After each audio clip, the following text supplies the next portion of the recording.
Back in Inside today, we are talking about the Syrian crisis. Meeting that there was a conference that was held yesterday on Syria and some important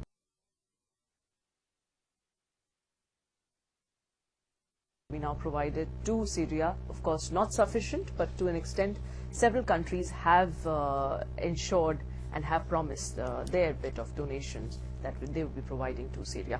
Now let's, Mr. Sanjay Kapoor, now talk about, of course, the factions that Dr. Rahman was also talking about.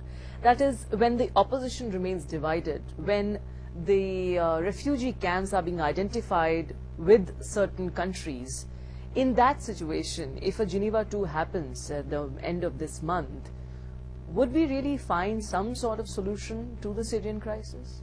You know, solution, as my fellow panelists have said, is not easy to come by. Yeah.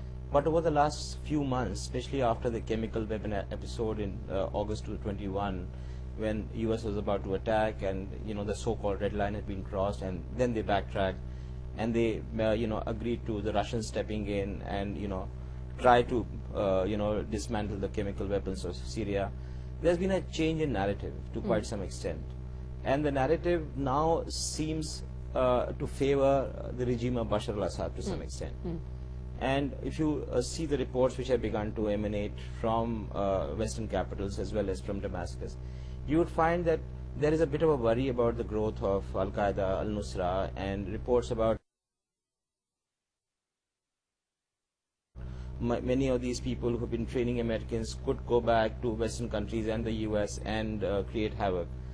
And they have begun to work very closely with the Syrian army and Syrian agencies to ensure that it works as some kind of a fly trap, where you have the Al-Nusra and Al-Qaeda people